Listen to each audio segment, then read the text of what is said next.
പുതിയ ജോലി തേടാനോ ഇവർക്ക് സാധിക്കുന്നില്ല.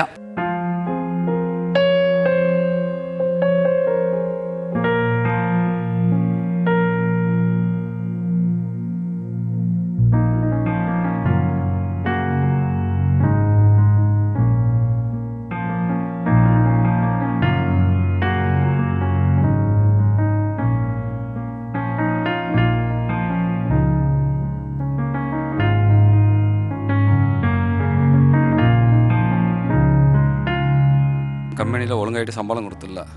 ശമ്പളം കൊടുത്താൽ ആക്കൾ ചോദിച്ച് അറബിയുടെ മകൻ പറഞ്ഞ് കോർട്ടുക്ക് പോകണം പറഞ്ഞ് കോർട്ട് ആക്കൾ പോയി 1.5 കൊല്ലമായി. കോർട്ടിൽ വിധിയും മുടിഞ്ഞ് ஆனால் ആക്കൾക്ക് ഇതുവരെ പൈസ കിട്ടില്ല. പൈസ കിട്ടാൻ നാട്ടുക്ക് വിട്ടില്ല ആക്കളെ. അപ്പോൾ കോർട്ടിൽ ചോദിக்கிறதுக்கு നിങ്ങൾ കുറച്ച് ആക്കൾക്ക് വിസ ഇല്ല, വിസായി മാപ്പായി வரணும், மாப்பாய் வந்தால் நீங்கள் விட்டுறேன் அப்படின்னு പറയുது. കുറച്ച് ആക്കൾക്ക് ஒரு சமயம் ചോദിച്ചാൽ 1 മാസം ടൈം കൊടുക്കുന്നത്, അടുത്ത ഒരു ചോദിച്ചാൽ 1 മാസം അത് மாதிரி കോർട്ടിൽ നീണ്ടു പോയിട്ടേ இருக்குது. 1.5 കൊല്ലമായി ആക്കൾ കേസ് കൊടുത്ത് ഇവിടെ இருக்குது. പണിയില്ല, ഒന്നുമില്ല. പ്രവാസ ലോകത്തു നിന്നും ഇടയ്ക്കിടെ മുഴങ്ങിക്കേൾക്കാറുള്ള ഈ ദുരിതകഥ ഇത്തവണ ഷാർജ സജ വ്യവസായ മേഖലയിലെ ഒരു സ്വകാര്യ കമ്പനിയിൽ നിന്ന്. 3 വർഷം മുൻപ് വരെ 3000-ലധികം ജീവനക്കാരുണ്ടായിരുന്നു ഈ സ്ഥാപനത്തിൽ.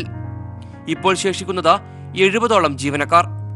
കഴിഞ്ഞ 1 വർഷമായി ഇവർ കടുത്ത പരീക്ഷണങ്ങളിലൂടെയാണ് കടന്നുപോകുന്നത്. 7 മാസമായി ഇവർക്ക് ശമ്പളം ലഭിക്കുന്നില്ല. പരാതി കേൾക്കാൻ തൊഴിലുടമ തയ്യാറാകുന്നില്ല എന്ന് ജീവനക്കാർ സാക്ഷ്യപ്പെടുത്തുന്നു. हम लोग 1.5 साल पहला कंपनी के बोला हम लोग पेंडिंग सैलरी दो, 2 साल का लीव सैलरी दो, हम लोग मुल्क जाएगा, हम लोग तुम लोग भेजो, हम लोग को भेजो.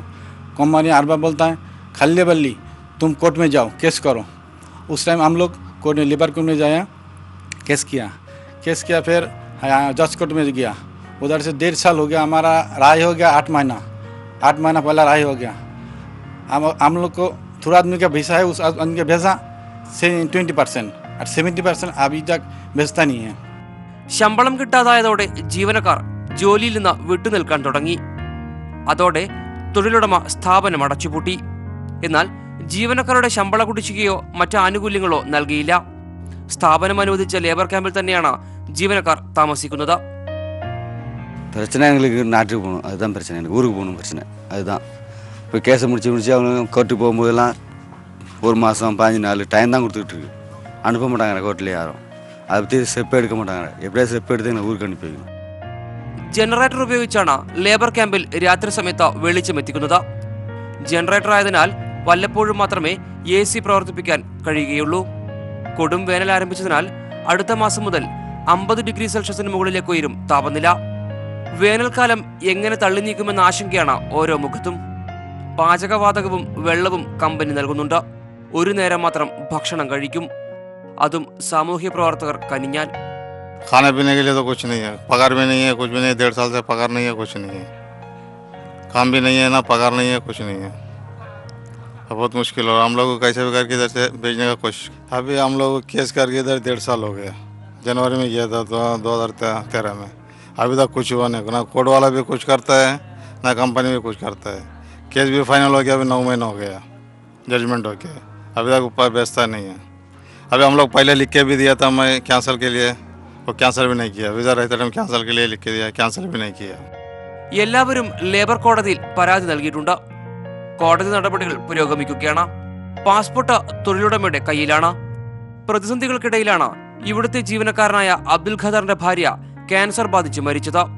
എന്നാൽ സ്വന്തം ഭാര്യയുടെ ഭൗതിക ശരീരം അവസാനമായി കാണാൻ പോലും അബ്ദുൽ ഖദറിന് സാധിച്ചില്ല. ഇയാൾക്ക് നാട്ടിലേക്ക് മടങ്ങാൻ തൊഴിലുടമ അനുമതി നൽകിയില്ല. ക്യാൻസറായി ട്രീറ്റ്മെൻറ്റ് എടുത്തോன்னா വളരെ പൈസ ഒരു 13 ലക്ഷം വரைக்கு ചിലവായി. നാട്ടു പൈസ വേണം ചിലവായി. ഇതുവരെ ഒന്നും കാപ്പാറ്റാൻ പാടില്ല. 2 തവണ അതായത് ബോൺ എഫക്റ്റ് ആയി അതിൽ മരിച്ചു, ഹോസ്പിറ്റലിൽ മരിച്ചു. ഇതുവരെ നാട്ടിൽ പോകാൻ പാടില്ല, എത്താൻ പാടില്ല. കുഴந்தைக்கு நானும் பல வாட்டி கோர்ட்லேயும் எழுதி கொடுத்து மாதிரி பிரச்சனை நான் என்ன விடணும் ஃபஸ்ட்டு விடணுണ്ട്. ഇതുവരെ ഒരു സ്റ്റെപ്പും എടുത്തില്ല. ഇവരിൽ പലരുടെയും വിസ കാലാവധി അവസാനിച്ചു. കമ്പനി അധികൃതർ വിസ പുതുക്കി നൽകിയില്ല. നിയമലംഘകരായതിനാൽ ഒട്ടുമിക്ക ആളുകൾക്കും ഇമിഗ്രേഷൻ വകുപ്പ് ഇപ്പോൾ വൻതുക പിഴ ചുമത്തിയിരിക്കുകയാണ്. ആരെങ്കിലും സഹായിച്ചാൽ മാത്രമേ ഇവർക്ക് പിഴ അടച്ചു തീർക്കാൻ കഴിയൂ. कंपनी की हम लोग का जब वीसा फाइन हो गया, वो कंपनी भी जाएगा ना कोर्ट में जाएगा, कौन सा कैसा जाएगा हम लोग मालूम नहीं. हम लोग का 1.5 साल इधर ही बेटा, काम नहीं है, कुछ नहीं. हम लोग को खाने का बहुत प्रॉब्लम होता है. हम लोग के घर में आदमी बहुत मुश्किल होता है.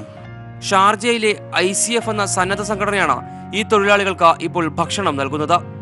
ജീവനക്കാർക്ക് ആവശ്യമായ നിയമസഹായവും ICF ആണ് നൽകുന്നത്. ഈ നിയമപരമായിട്ട് ഇവർ ഒരുപാട് പ്രയാസം അനുഭവിക്കുന്നുണ്ട്. അപ്പോൾ അതിന് ഇവരെ സഹായിക്കാൻ ഇവർക്ക് എവിടെയാണ് പോകേണ്ടത്, കോടതിയിൽ ഇവരെ കേസൊക്കെ എത്തിയിട്ടുണ്ടെങ്കിലും അത് വേണ്ടതുപോലെ അവിടെ പോകാനും സംസാരിക്കാനും ഒക്കെ ഉള്ള ഒരു അഭാവമാണ് ഇവിടെ പ്രധാനമായിട്ട് നമ്മൾ കണ്ടത്. പിന്നെ ഇവിടെ ഇവരുടെ ഭക്ഷണ കാര്യങ്ങളും മറ്റൊക്കെ നമ്മൾ മനസ്സിലാക്കിയപ്പോൾ നമ്മൾ അവർക്ക് ആഴ്ചയിലിടയ്ക്ക് ഇവിടെ ഭക്ഷണം കൊണ്ടുവന്ന് കൊടുക്കുന്നുണ്ട്. അതുപോലെ തന്നെ അവർക്ക് നമ്മൾ വസ്ത്രം ഒരു പ്രാവശ്യം കൊണ്ടുവന്ന് കൊടുത്തു. പിന്നെ അതുപോലെ ഭക്ഷണത്തിൻ്റെ കിറ്റുകൾ, പിന്നെ അവർക്ക് ഇപ്പോൾ സാമ്പത്തികമായിട്ടും വളരെ പ്രയാസമായതുകൊണ്ട് കഴിഞ്ഞ ആഴ്ച നമ്മൾ വന്നിട്ട് അവർക്ക് ചെറിയൊരു സാമ്പത്തിക സഹായവും ചെയ്തിരുന്നു. ഈ ജീവനക്കാരെ നാട്ടിലെത്തിക്കുന്നതിന് ICF പ്രത്യേക കമ്മിറ്റി രൂപീകരിച്ചിട്ടുണ്ട്. എത്രയും പെട്ടെന്ന് ഇവരെ നാട്ടിലെത്തിക്കുന്നതിന് പ്രവാസ ലോകത്തെ നല്ല മനസ്സുകൾ മുന്നോട്ട് വരണമെന്നാണ് ഇവർ അഭ്യർത്ഥിക്കുന്നത്. ഇവരെ കയറ്റി അയക്കണമെങ്കിൽ ഇവർക്ക് ഭീമമായ ഒരു സംഖ്യ കമ്പനി കൊടുക്കേണ്ടതുണ്ട്. അതുകൂടാതെ ഇവരെ വിസ ഓവറായി അതിൻ്റെ ഫൈനും അടക്കേണ്ടതുണ്ട്.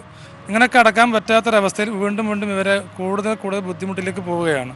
ഈ കാലങ്ങളിൽ ഈ 1 വർഷത്തോളം ഇവർക്ക് ശമ്പളമില്ലാത്തതിൻ്റെ പേരിൽ നാട്ടിലേക്ക് കാശ് അയക്കാൻ പറ്റുന്നില്ല.